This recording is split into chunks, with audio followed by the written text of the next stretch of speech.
The body's the instrument from the top of your head to your toes. And of course we encourage our students to go work out and to be fit. You're very glad of a student who has some fitness.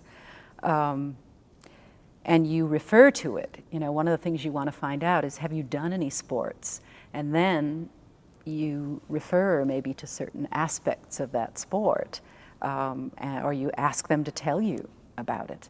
A lot of times kids who've been in team sports have had the experience of being under a coach, and coaches are mean, and yet they get it out of you. A lot of times those kids are very disciplined, and they know what's involved in being in a physical activity.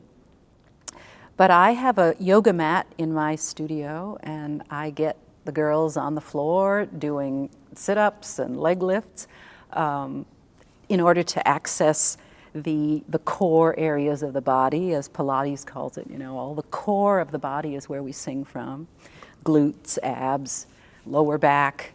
And we work very physically. Sometimes I'll have them put their fingers on the piano like a ballet dancer and do a plie. As the notes go up, their body goes down into the plie, so they have that basic Italian sense of the higher the notes, the lower the energy in the body. That's a very basic rule of singing. The lower the notes, the higher the energy in the body. It's more chesty. But the higher the notes, we get into really the low energy. And so you know, it's a reason why generally in the studio I wouldn't wear what I'm wearing right now. I wear, you know, a pair of pants and something that looks a little bit casual, comfortable shoes. Sometimes we kick our shoes off, and you know, it's a very physical activity. But you do, when you've seen hundreds of students, you do begin to see patterns among the young ones, and certainly teaching the physicality and connecting it then with the emotions you asked about.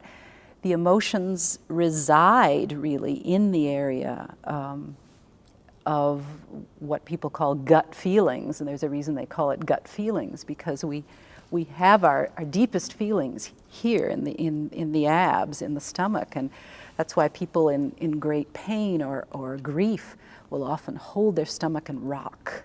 You see that activity because the sadness is so strong there, and they're holding on to it just in order to hold on, to not fall apart. You know, I'll just show my students that laughter and sobbing, as you've seen in lessons, come from the same place, where the deep chortle also can tip over into where the sobbing comes from.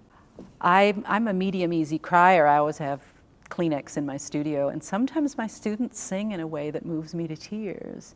And you know, I will let them see that most of the time. If I don't think it's going to get in the way, I'll let them see that I've teared up, and I'll just say, you know, you got me.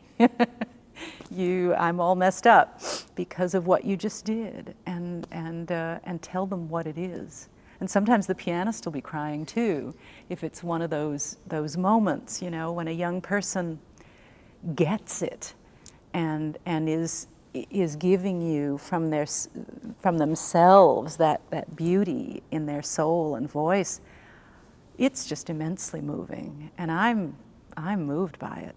And to share the depth of your humanity with someone else through the medium of art, it's just, you know, I'm getting myself right now. It's what's important. And it's the Spirit of God, you know. And then you're connected to that student in that way.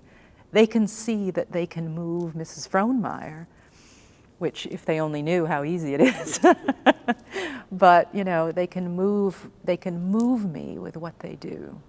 And that those who love music are ready to be moved. It's what we most want.